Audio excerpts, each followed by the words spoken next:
Welcome to the Skin Deep Show here on Sirius XM Radio, Channel 141, HUR Voices. I'm your host, Sharon Morton. And listen, folks, I will be talking to the brilliant Dr. Toyin Opesanmi, a medical doctor popularly known as Dr. O.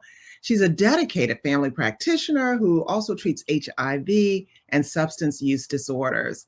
She's the founder of the nonprofit organization Global Vision Foundation. And previously, Dr. O was chief of medicine at Park West Health Systems in Baltimore, Maryland for 6 years. She's passionate about bridging health disparities. She organizes national health fairs and international medical missions while also teaching and mentoring many medical students. And she hosts the very popular Medical Mondays with Dr. O. It's an international virtual program streamed live on Zoom, YouTube, and Facebook. She chairs numerous committees and has received numerous awards, including a commendation from the governor of Maryland for her outstanding contributions to community health. So, as I always say, we're going to be doing more than just scratching the surface. Here on Skin Deep, we're talking all about health and wellness. And by the way, if you want to reach out, email us at skindeepradioshow@gmail.com. Stay tuned. We'll be right back with information you just can't afford to miss here on Skin Deep.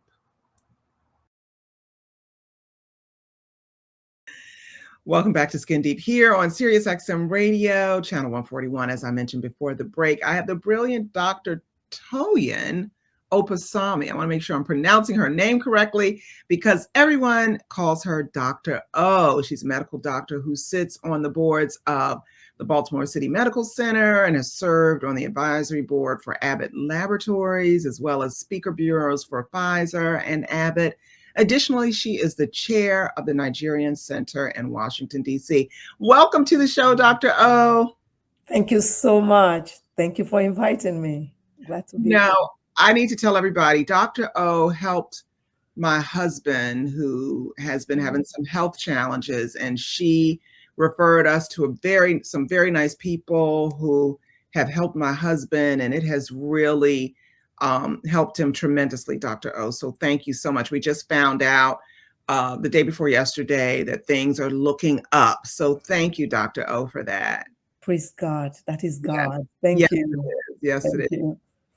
So I want to talk about your path to medicine, right? So tell my audience where you grew up and what brought you to the US. And then we'll talk some more about why you chose to be a medical doctor and how hard it was and all those great things. But yeah, where did you grow up, Dr. O? Well, I grew up in Lagos, Nigeria. Okay. Yeah. I was born and raised in Lagos. And you came here to the US when? What brought you here? Well, education brought me here in 1984. Oh, wow. 7 years ago. Yes, but my journey was tortuous. I was in Britain before then Moscow, Russia, when it was still communist, Munich in Germany, Wow. before coming to the US in 1984. Wow. So you've been here a long time, but you went to some other countries before you got here. Now, did you study in those countries or did you practice in those countries? I studied in those countries. Oh, wow. I did A-level sciences in London. I actually got a 7-year full scholarship to study medicine in Moscow, Russia. Wow. Okay. And I was there for a year and didn't like it. So I left, ended up in Munich, Germany. And then, friends suggested that I come to the US. That why don't you study medicine in English when you speak English? Yeah. Instead of studying a second language or maybe a third for me at that time, in order to read medicine. So what made you go into family medicine as your specialty? I don't want boredom. I like excitement. That's exciting. Family medicine is exciting. It is exciting, and I'll tell you why. Because I don't know who would walk in with what. Every patient comes in with something different. I actually wanted to do emergency medicine, but I didn't like the fact that there will be no continuity of care. Mm-hmm. So you stabilize patients, you don't know who comes through the door. I love that aspect of it. Stabilize them, but then you cannot continue to sit them. You would have to refer them back to their doctor or to some specialist. I didn't like that. So family medicine bridged the gap for me because I see my patients, I can follow up on them, know how they're doing, make sure they are well. And so family medicine, it is. So I was going to ask you, what do you find most rewarding about being a doctor? But you've already answered that. You love to stay in touch with your patients and follow up with them and get to know them. Share some of the challenges you faced on your path to becoming a doctor. How did you overcome those challenges as well? Because it must be difficult. I can't imagine all the years of study, and then it's not called an internship. What is it when you go into the hospital and Residency. residency? It's a long journey, and so I'm sure you faced some challenges. Tell us how what kinds of challenges and how you overcame them.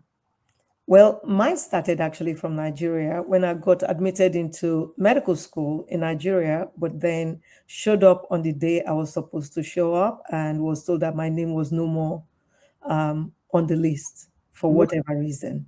you don't know why? They just told you you were not on the list? Yes, for Did they, medicine. because you were a woman, or you just have no idea?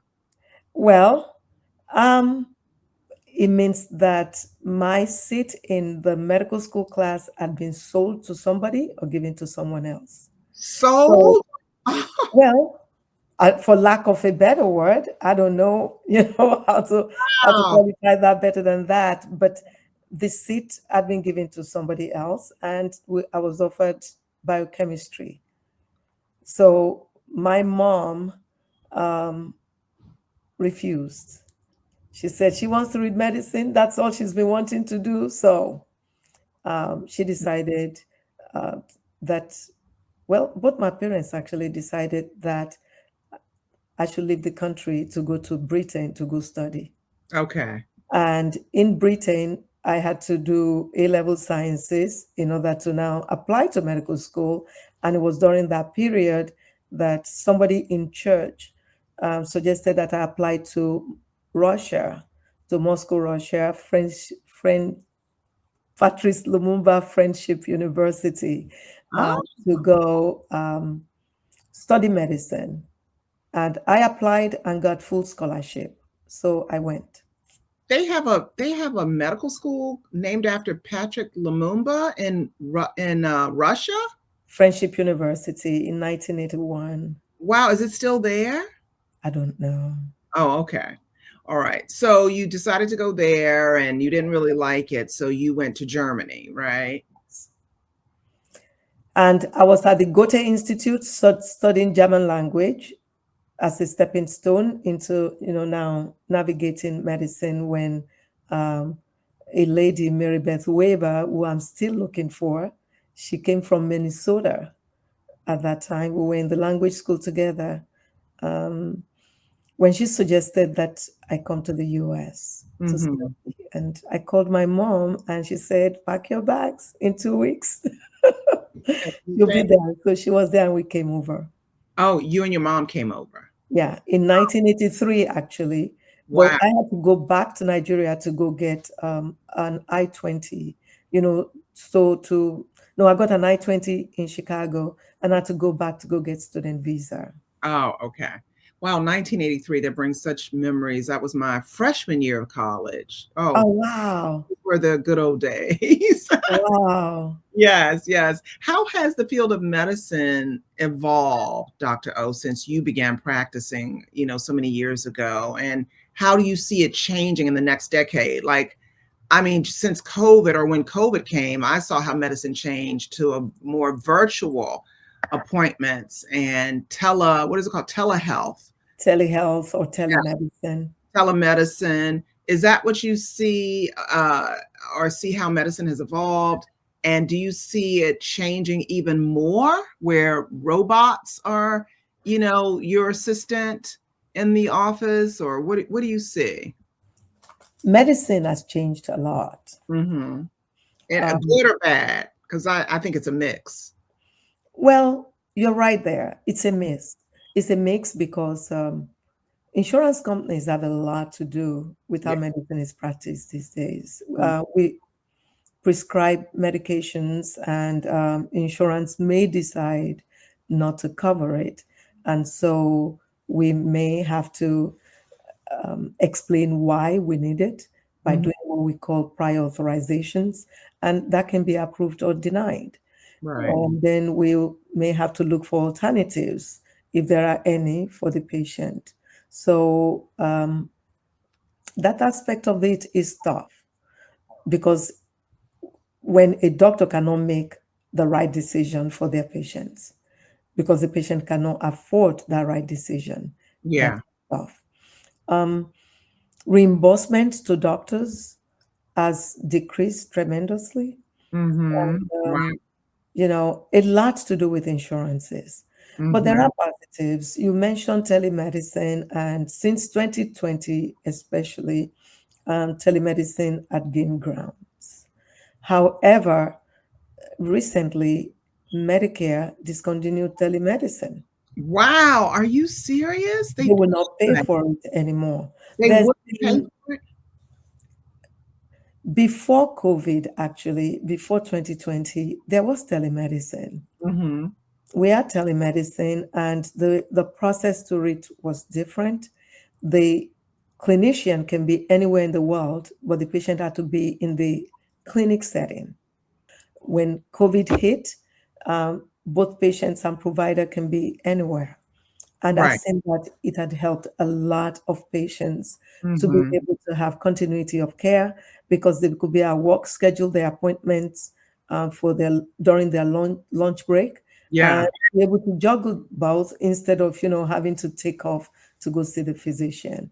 And it's telemedicine is something that I think should be continued to enable better health care all around. Agreed, agreed. So many people don't like going into the doctor, into the office. Maybe they can't get there. Maybe they're elderly or they're sick. And when you're sick, you don't really feel like leaving your home. But it's such a great option to have when you can rely on telemedicine. And I'm shocked to learn that did you say Medicaid no longer pays for No, it? not Medicaid, Medicare. Medicare. That's the No. recent thing. Medicare is no more covering telemedicine from what we have read, we have heard.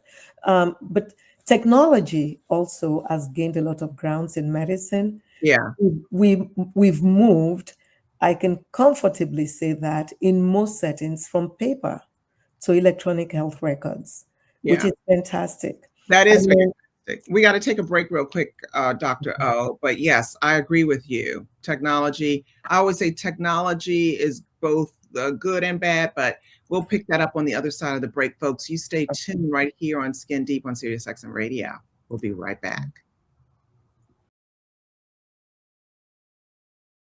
And we're back here on Skin Deep with Dr. Toyin Opesanmi, also known as Dr. O. So, Dr. O, before the break, we were talking about, how medicine has changed and all of the advances and technology. Talk about AI, how that has impacted medicine. yes, AI. We now use AI to take notes. It Hmm. helps so that we can give our patients eye contact and while we visiting with them, and while AI is taking the notes, and we can then proof it later and put it Yeah, in the chats. Robotics of different sorts, surgeries that we used to be done where people will be opened completely can now be done laparoscopically, and that helps with faster healing, hmm, shorter periods out of work, and just great benefits. So yeah. technology is advancing in medicine, and I think we will still go a long ways and continue to get better and improve. It's Yes, fantastic. I hope so.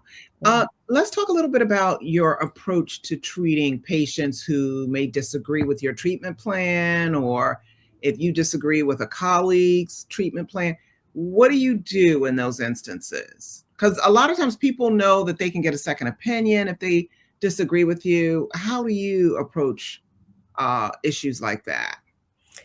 So, when patients disagree with a treatment plan, I take the time to explain their pathology, meaning what they have Hmm. and why I've made that decision, and help them understand in simple language why I feel that's the best course of treatment or course of action. But if they still insist that they don't want the treatment or they disagree, then they have the right. They Yeah. have the right, but most patients actually don't know that they can get second opinion. I actually would point them in that direction, that they may want to do that. These days, that has been another challenge in medicine. Dr. Google is very interesting. Oh, Dr. Google, yes. I'm guilty of using Dr. Google. I don't know.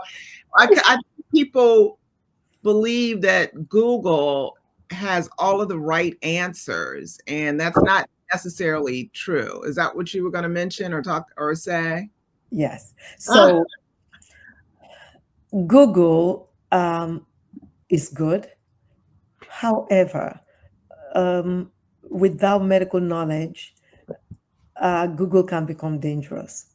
ah, Some of the things said on Google are from maybe somebody's experience, or when they search, they see somebody's experience that is not quite the patient's experience, yeah, and they want to own it because somebody may have a similar diagnosis, but what about the underlying medical issues that mhm, they may have that could be positively or negatively impacting yeah, the diagnosis. So, doctors are still very much needed.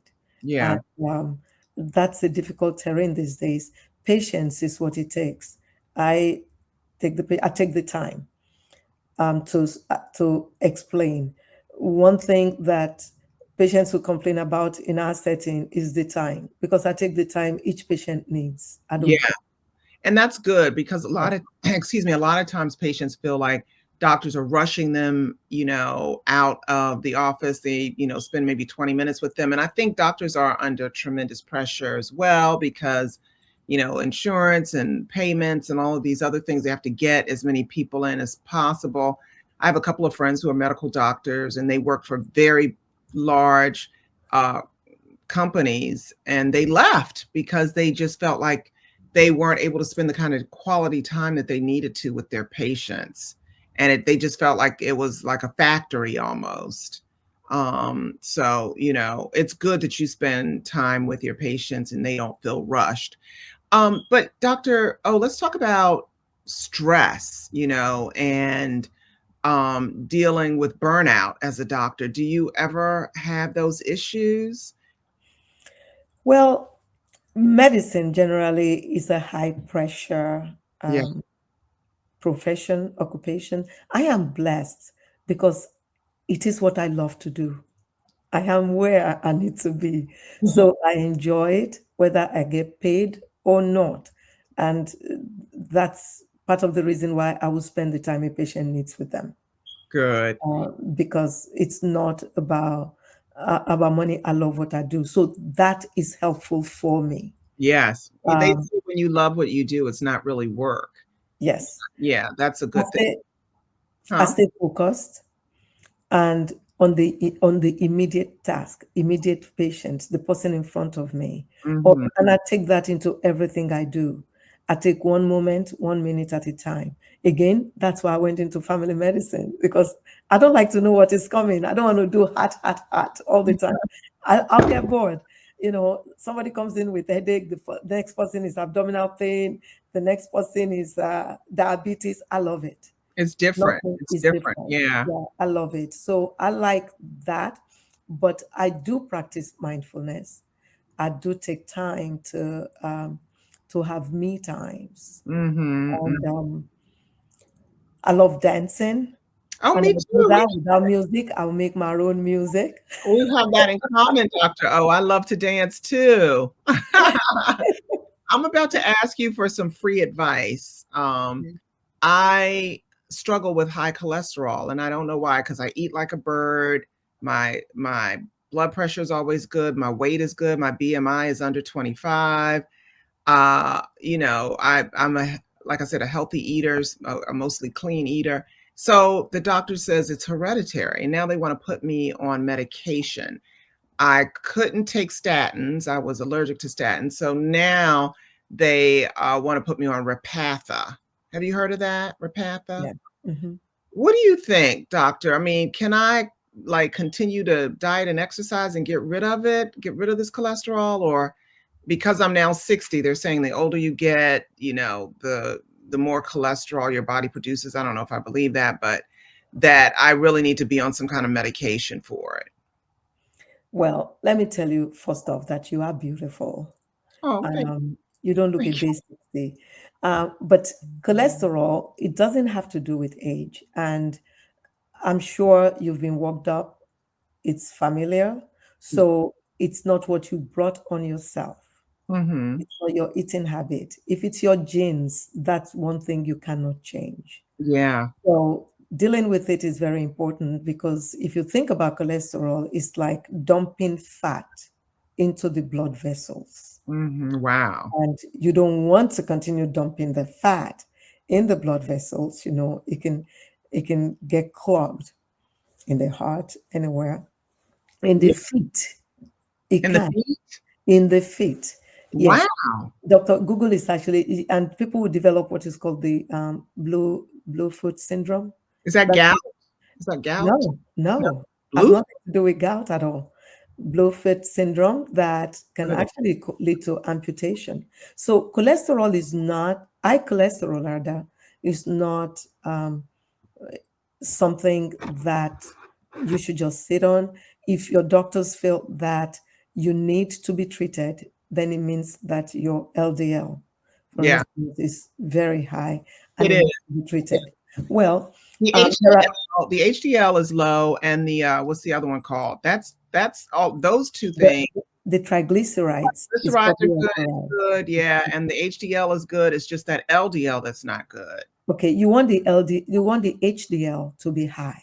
Yes. The higher that is, the better, because that protects your heart. Yeah. So I'll quickly just tell you there are some foods that are high in cholesterol. The yolk of egg is high in cholesterol. The skin, I don't eat the, eggs.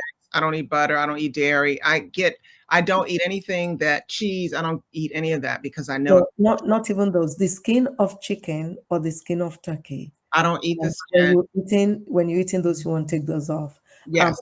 Palm oil, if you eat palm oil, No. is high in cholesterol. So you need cholesterol medication and you're not tolerating statin. Yeah. So there's a medication that is actually over the counter, Cholest off. I have seen it work very well in my Look, patients. I, Dr. O, can you see? Oh, you no, can see. not It's really. the cholesterol off. It's the cholesterol off. Cholest off. Yes, I use that now. Excellent. I'm So doing everything I don't eat the skin of chicken. I'm doing everything I'm supposed to, and I still can't get rid of this high cholesterol. So you cannot get rid of your genes. Genes, you were blessed with those genes, and yeah. they're yours to keep. I Okay. call I call genes the unchangeables. See, Ah, your your diet is a changeable, and you're doing that. So exercise is also another thing that you can incorporate. It's yes. important to exercise. It would help the LDL, but you really need to be on medication if they say you do. Yeah. And yeah, Okay. All right. Listen, we gotta wrap it up, Dr. O. Tell my listeners how they can get in touch with you. well, they can get in touch on our website, GVF Inc. That's inc.us. Okay. www.gvfinc.us, Global Vision Foundation. Inc. Wonderful. I'm gonna have you back on, Dr. O, because I want to ask you some questions from my listeners. Like I just asked you about my cholesterol, what to do about it. In the future, I would love to have you back on to ask you some questions from my listeners. So hopefully you'll be able to come back. By the grace of God, yes. But there's one question that I didn't answer yet about how would I deal with a colleague that disagrees with me or I disagree with? You got about Um, you got about 10 seconds to tell me. okay, Dr. I've done that, and it's just communication. Oh, okay. Simple communication, respectful communication, and we get on the same page. Wonderful. Thank you so much for being a guest, Dr. O. Thank Folks, I hope you. that you take the information we provided today and use it to grow your health. You can hear this show on Sirius XM Radio, channel 141, HUR Voices on Fridays, Saturdays, and Sundays, as well as on iTunes, Spotify, Stitcher, and all the streaming platforms. And hit me up at skindeedradioshow@gmail.com if you have a show idea or a question. You can also check me out at Sharon_Morton on Instagram and Facebook. Thanks again for tuning in on all things that are skin deep.